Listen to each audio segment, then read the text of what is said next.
Thomas Alva Edison was born on February 11, 1847, in Milan, Ohio, the seventh child of Samuel and Nancy Edison. When Thomas was 7, his family moved to Port Huron, Michigan. Edison's formal education lasted only about 3 months. His teacher considered him adult or difficult to teach because of his constant questions and restless nature. Frustrated by this assessment, his mother Nancy, a former teacher herself, decided to homeschool her son. This decision proved pivotal in young Thomas's development.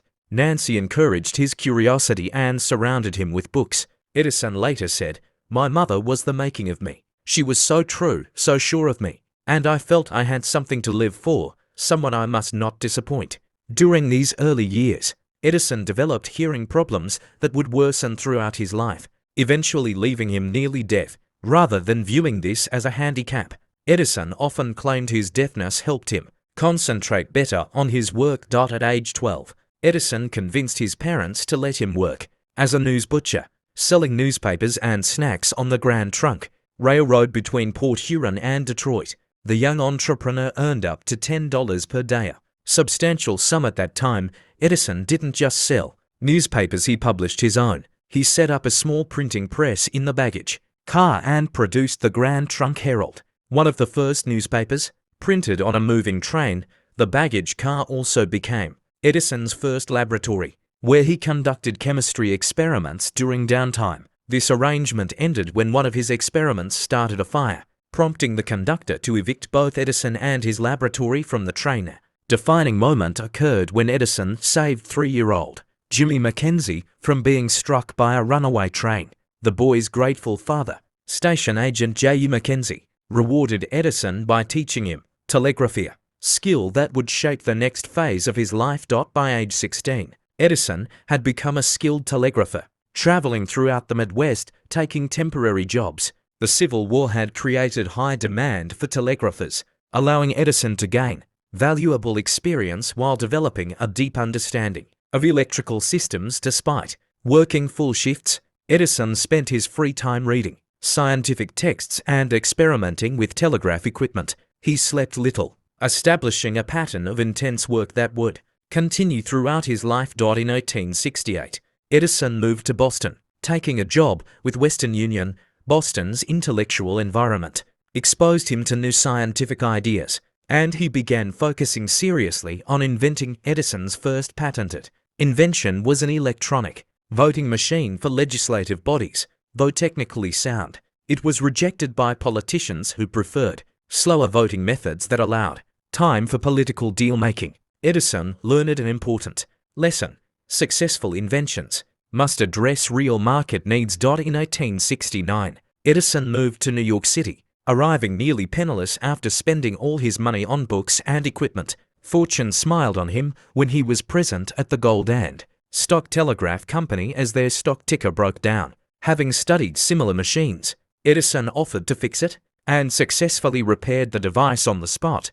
This impressed the company's management, who hired him to develop an improved stock ticker. Edison's work resulted in the universal stock printer, which he sold for $40,000, equivalent to about $800,000 today. This windfall gave Edison the capital to establish his first small laboratory and manufacturing facility in Newark, New Jersey, in 1871. During this period, Edison also married his first wife, Mary Stilwell, a 16-year-old employee at one of his shops. They would have 3 children together: Marion, Thomas Jr., and William. In 1876, Edison established a new laboratory in Menlo Park, New Jersey, the world's first industrial research facility. Unlike previous inventors who typically worked alone, Edison pioneered a team-based approach to innovation, hiring scientists, engineers, and craftsmen who contributed specialized knowledge to complex problems. Edison promised to deliver a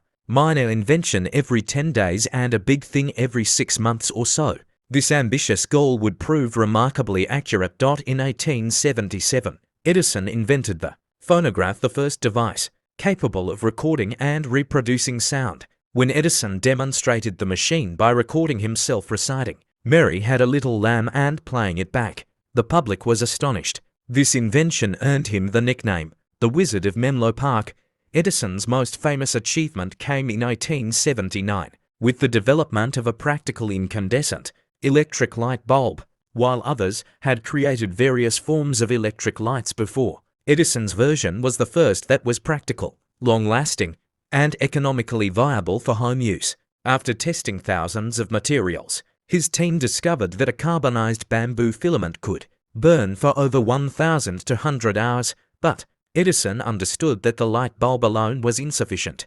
It needed an entire system of electrical generation and distribution. In 1882, he opened the Pearl Street Station in New York City, the world's first commercial power plant, initially providing electricity to 59 customers in Lower Manhattan. In 1884, Edison faced a personal tragedy when his wife Mary died at 29, leaving him with 3 young children. Immersed in his work, he found a new partner in Mina Miller, whom he met in 1885. Edison famously courted her by teaching her Morse code, even proposing by tapping "Will you marry me?" on her palm. They married in 1886 and had 3 more children. That same year, Edison bought a winter estate in Florida, where he later befriended Henry Ford. In 1887, Edison built a massive laboratory complex in West Orange, New Jersey, spanning 20 acres and employing over 5,000 people. Here, he worked on projects ranging from improved phonographs to cement, manufacturing and storage batteries. He also became embroiled in the war of currents, fiercely promoting direct current DC over alternating current AC, championed by Westinghouse and Tesla. Despite his efforts, AC ultimately prevailed, due to its efficiency in long-distance power transmission. In 1891, Edison patented the kinetograph, the first practical motion picture camera, and the kinetoscope for viewing films. Though he initially saw movies as a novelty, they became a major industry. By the early 1900s, he developed a nickel-ion battery, widely used in electric vehicles and industrial applications. During World War I, Edison led the Naval Consulting Board, working on defense projects like submarine detection and chemical substitutes. In the 1920s, he researched domestic rubber sources, experimenting with goldenrod. By the late 1920s, he was celebrated as a national hero, receiving the Congressional Gold Medal. In 1928, Edison died in 1931 at 84, with electric lights dimmed nationwide in his honor.